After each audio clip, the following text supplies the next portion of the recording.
और उन 7 दरवाजों पर आप खड़े मिले। ठाकुर जी ने कहा ये नौकरी तो बड़ी कठिन है और पगार और नहीं मिलेगी आपको। ठाकुर ने कहा वारे बड़ा चतुर है तू तो।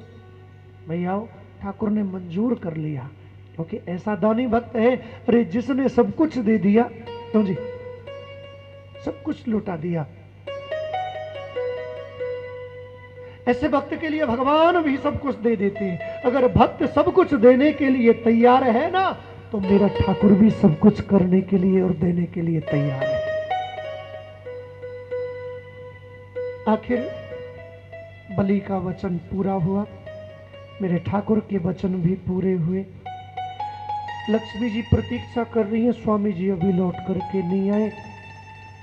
ब्रह्मा जी के पास में गई तो ब्रह्मा जी ने कह दिया देवी जी असुरों के पास में गए हैं, कोई भरोसा नहीं है उनका। हो सकता है वचनों में बांध दिया हो, कहीं ना आ सके। तो चलो ना ब्रह्मा जी आप हमारे साथ, मैं नहीं जाऊंगा, ऐसा ना हो कहीं मुझे भी बांध दे। लक्ष्मी जी कहीं बड़े चालाक हैं देवता हैं, अपना काम पड़े तो भगवान के सामने हाथ जोड़ने लगते, मीठी मीठी बातें बनाने लगते, स्तुति करने लगते हैं। और अब वो हो सकता है दुख संकट में है, विपदा में है। अब ब्रह्मा जी कह रहे मैं नहीं जाऊंगा, कोई बात नहीं, पर हम तो पत्नी है ना, जाना पड़ेगा हमें तो। भैया हो, आखिर लक्ष्मी जी गई, पहले दरवाजे पर ही पहुंची। ये छोटे से बालक बटुआ का सा मुंह है। लक्ष्मी जी ने देखा, नजर गढ़ा करके देखने लगी। आहा, पता है क्या हुआ? बामन भगवान नजरें चुराने लगे, कभी इधर करते कभी इधर करते। पहचान तो गए धर्म पत्नी जी हैं, पर इस रूप में देखेंगी मुझे नौकरी करते हुए सिक्योरिटी गार्ड की, तो शर्म आएगी ना। कहेंगी कहाँ नौकरी कर रहे हो, कितनी तनख्वाह मिलती है।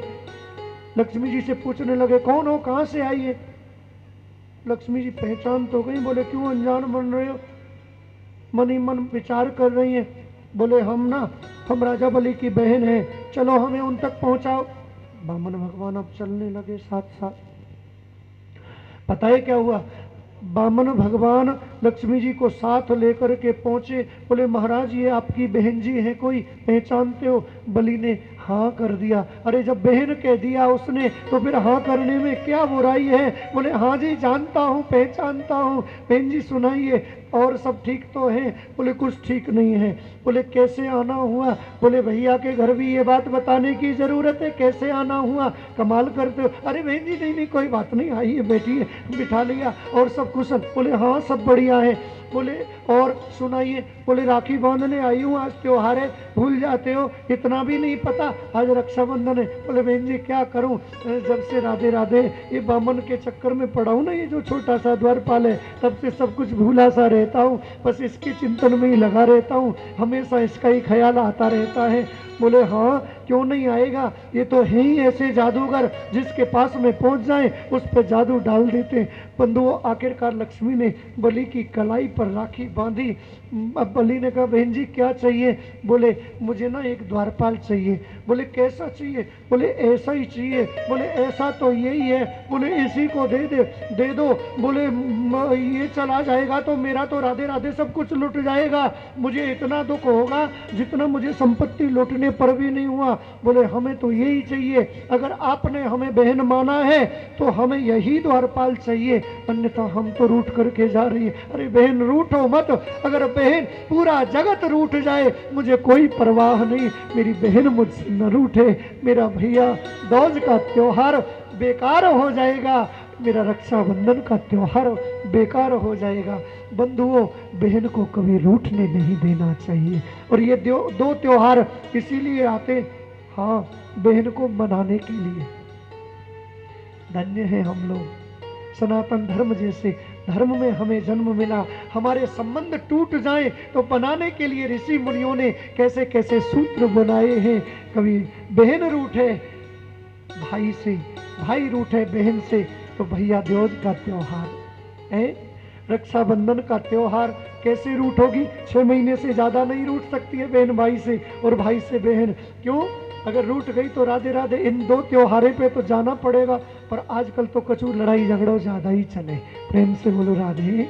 हाँ, एक बात बताऊं, भाई जैसी चीज जगत में दोबारा नहीं मिलती है, और बहन जैसा रत्न, बहन जैसा हीरा बार बार नहीं मिलता है। बहन रूठ जाए, बड़ी हो उसको भी मनाओ, और छोटी हो तो छोटी तो आपसे रूठनी ही नहीं चाहिए। पता है, बड़े अगर रूठ जाए तो पूरा जीवन बेकार हो जाता है। ऐसा लगता है कि जैसे हमारे सर से कोई साया उठ गया हो, और छोटे रूठ जाए तो ऐसा लगता है जैसे हमारा घर सूना हो गया हो। इसलिए परिवार में रहो, घर में रहो, गलती अपनी भी है, हाथ जोड़ करके माफी मांग लो, लेकिन रूठने मत दो। भैया हो, आखिरकार लक्ष्मी जी वामन भगवान को, नारायण को मुक्त करा करके ले गई। उसके बाद में मेरे ठाकुर ने मत्स्य अवतार धारण किया। ब्रह्मा जी को क्षणिक निद्रा आई। एक दैत्य ने वेदों को चुराया, जिस दैत्य का नाम है हयग्रीव। भगवान ने हंस अवतार धारण करके इस दैत्य का वध किया। मत्स्य रूप धारण करके राधे राधे सत्यव्रत को उपदेश दिया, और राधे राधे पुनः पृथ्वी और धर्म की स्थापना की। सूर्यवंश का वर्णन आता है जी।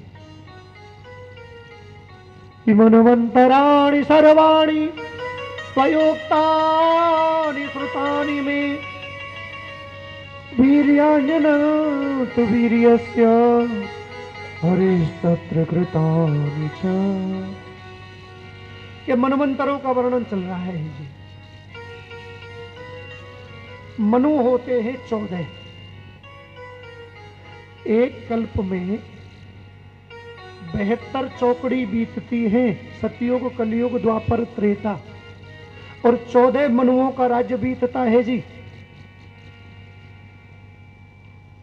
ये वैवस्वत मनवंतर की कथा है। वैवस्वत कौन है? बंधुओं, वैवस्वत मनवंतर के वंश में भगवान श्री राम जी का अवतार हुआ।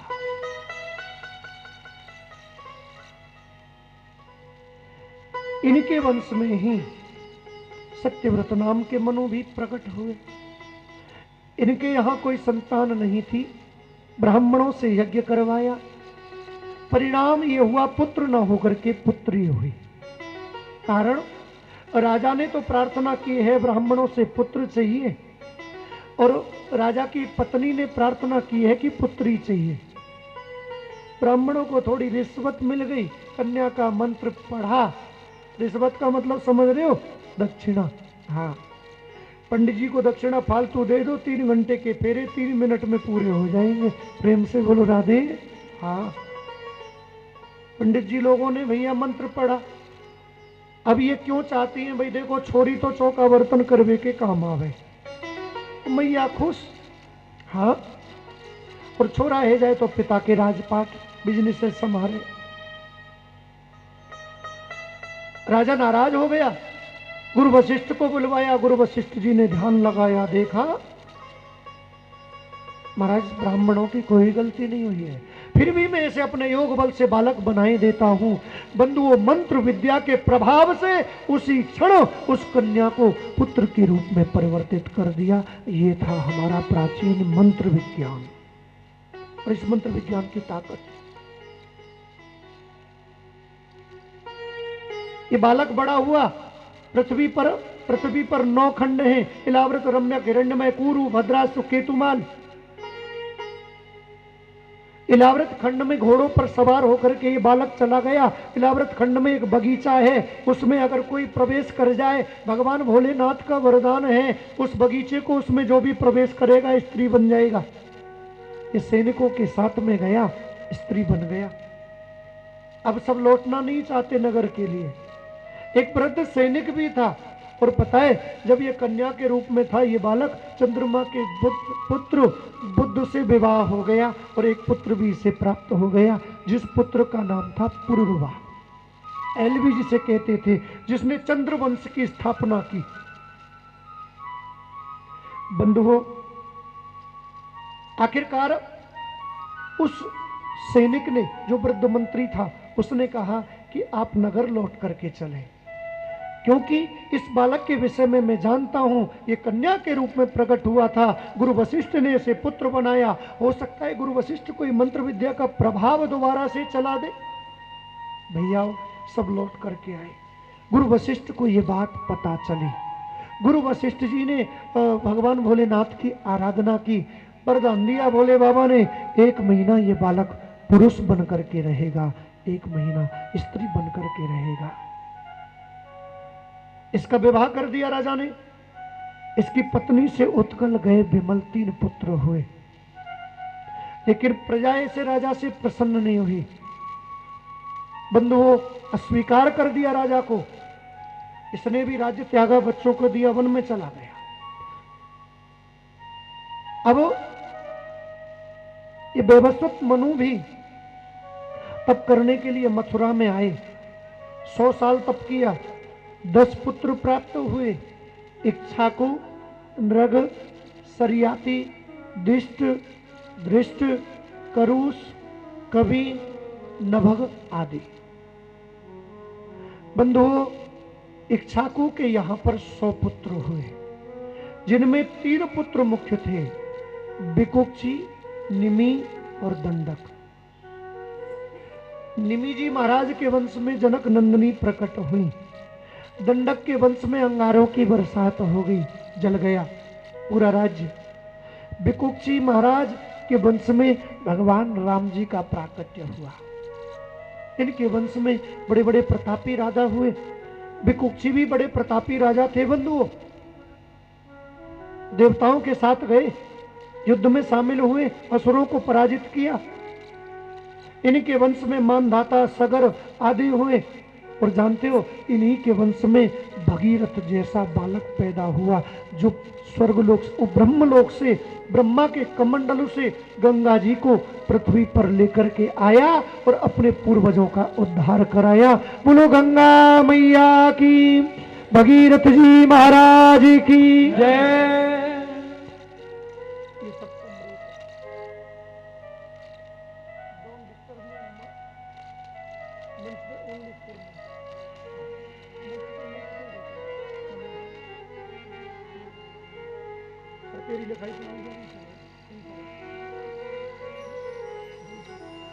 प्रेम से बोलो राधे।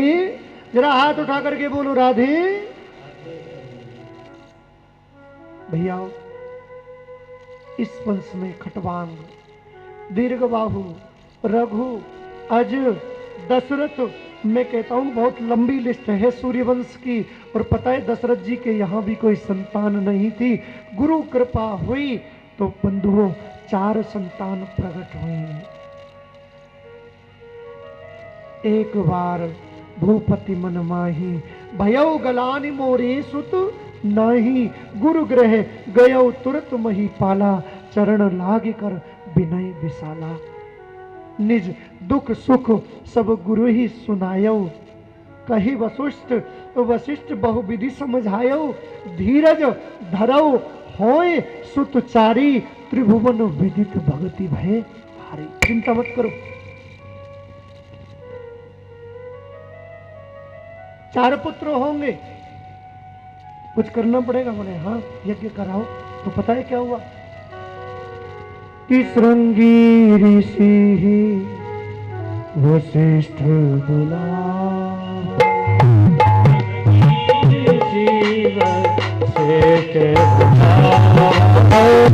श्रृंगी ऋषि वशिष्ठ बुला।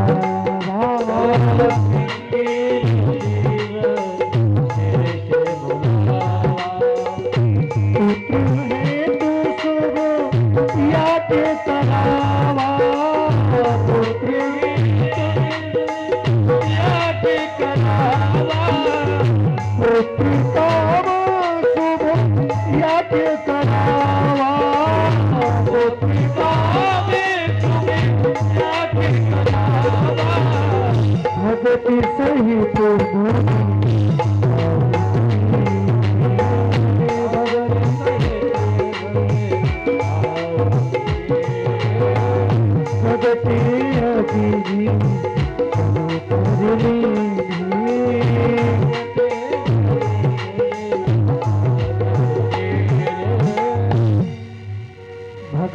सहित मुनि आहुति दीने,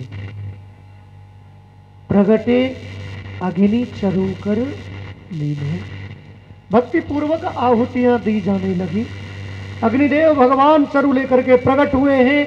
बोलो अग्निदेव भगवान की जय। बंधुओं वो चरु लिया वशिष्ठ जी ने और लेकर के राजा दशरथ को दिया। राजा दशरथ ने तीनों रानियों में बराबर बराबर बांट दिया। इस समय ऐसा वर्णन मिलता है कि सुमित्रा के भाग को एक पक्षी लेकर के उड़ गया और जानते हो कहां पहुंचा दिया?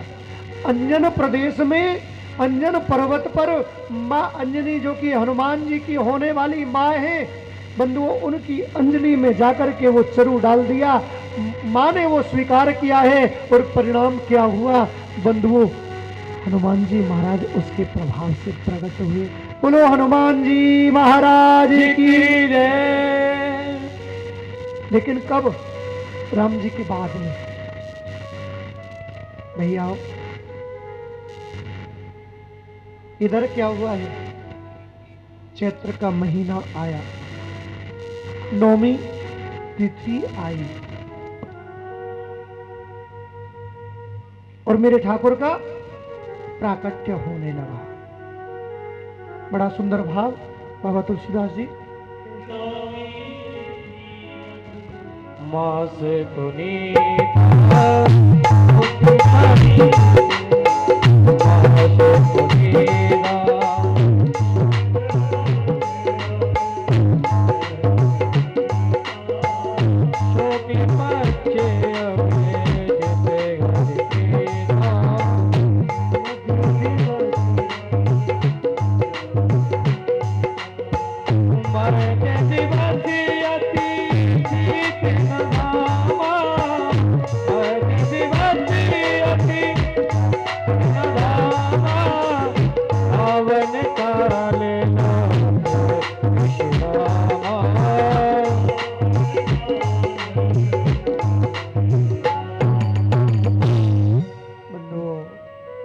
नौमी तिथि ठाकुर जी के पास में आई। भगवान को प्रणाम किया, हाथ जोड़ करके खड़ी हो गई। भगवान ने कहा क्या चाहती हो?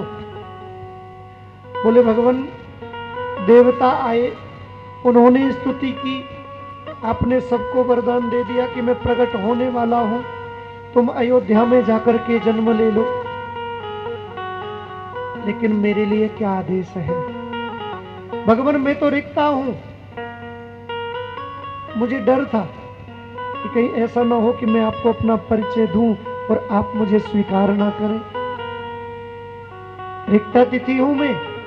ठाकुर ने कहा अरे जहां रिक्त माने खाली जगह होगी वही तो मैं बैठूंगा। अरे जिसके दिल में काम क्रोध लोभ मोह बैठे होंगे वहां मैं नहीं बैठता हूं जी। अरे जिसका दिल साफ होगा वही तो मैं प्रकट होऊंगा।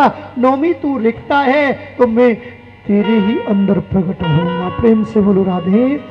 इसलिए मेरे ठाकुर नौमी तिथि को प्रकट हुए। नौमी तिथि मधुमास पुनीता। मधु माने चैत्र का महीना और मधु माने मीठा है जी। राम जी का नाम भी मीठा और राधे राधे ये चैत्र का महीना भी मीठा है। इस समय तो नीम में जो पत्तियां आती है ना, जो कोपलें आती हैं, नए पत्ते आते हैं बंधुओं, वो भी मीठे हो जाते हैं। प्रेम से बोलो राधे। हाँ, मध्य दिवस दोपहर का समय, न सर्दी है न धूप। आहा बड़ा सुंदर समय जी। राम जी प्रकट हो गए। देवताओं ने आकर के स्तुति की, मैया ने भी स्तुति की। हाँ अभी स्तुतियों का दौर चल रहा है। देवता बड़े प्रसन्न हैं, जय जयकार कर रहे हैं। हाँ और इधर फिर मैया ने स्तुति की है। भई प्रगट कृपाला दीन दयाला कौशल्या हितकारा। अरे सिंधु में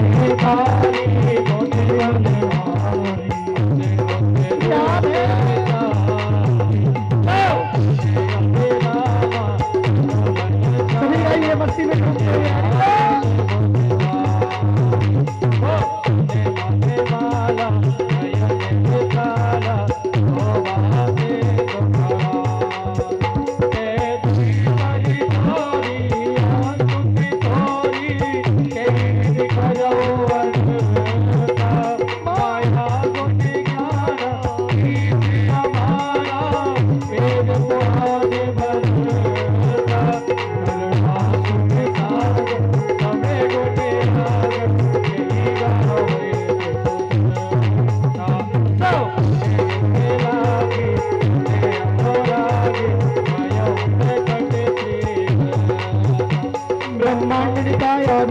माया रोम रोम प्रतिरोध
हरिपद पावै पूर्ण पर भवतूपा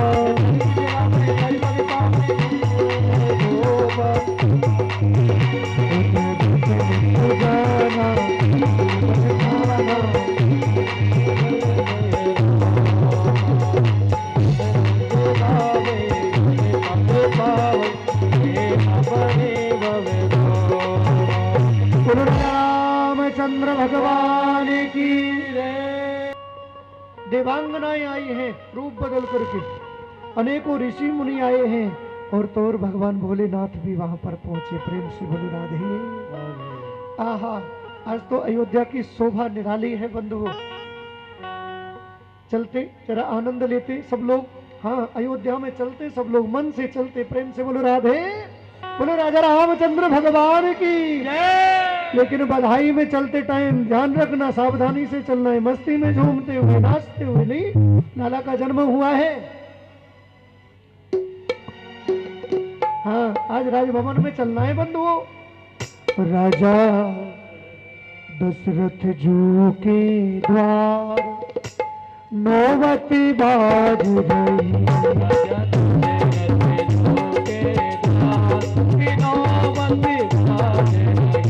राजा दशरथ जू के द्वार बधाई बाज रही, राजा दशरथ जू के द्वार बधाई बाज रही। बाज रही रे हाँ, बाज रही, बाज रही रे बाज रही। ओ राजा, ओ राजा दशरथ जू के द्वार बधाई बाज रही, बधाई हो। मस्ती में झूमते हुए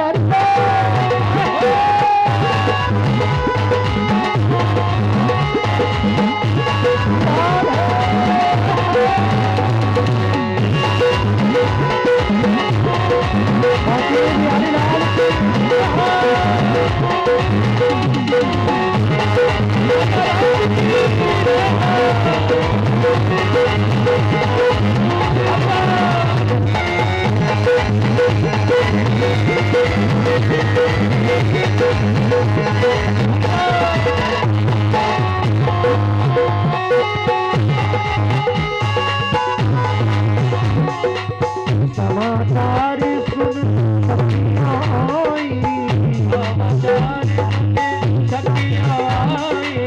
समाचार सुन सखियाँ आई, समाचार सुन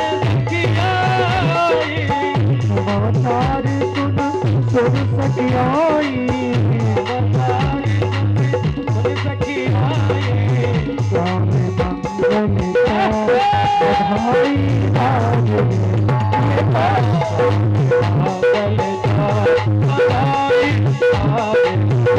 राजा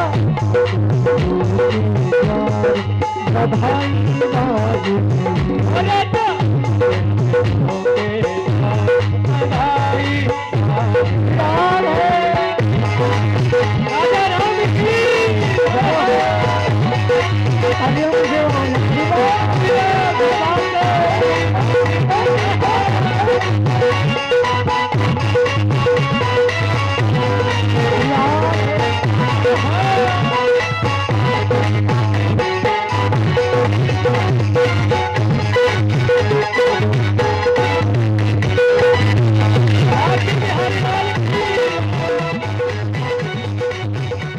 मेरा भी खाता खोल दो श्याम अपने दरबार में, आता जाता रहूं मैं इस लेन देन के व्यापार में।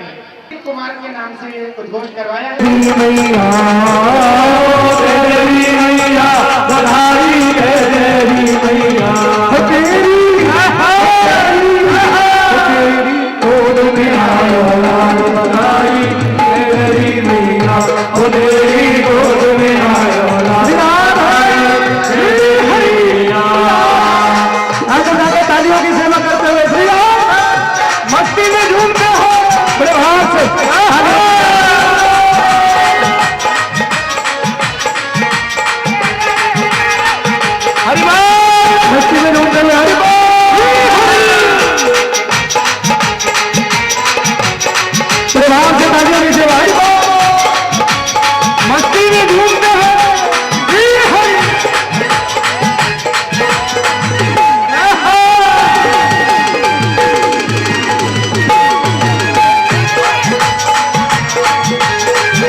नाच के आवे बधाई बजे ढोल और ताल, नाच के आवे बधाई बजे ढोल और ताल। तू दे दे हमको चुनरी पायल, दे दे हमको चुनरी पायल और मोतियन के हार तेरी तेरी गोद में आया लाल बधाई तेरी मैया, गोद में आयो लाल बधाई तेरी मैया, तेरी मैया बधाई तेरी मैया, तेरी मैया बधाई तेरी मैया, तेरी गोद में आयो लाल बधाई तेरी मैया, गोद में आयो लाल बधाई तेरी मैया।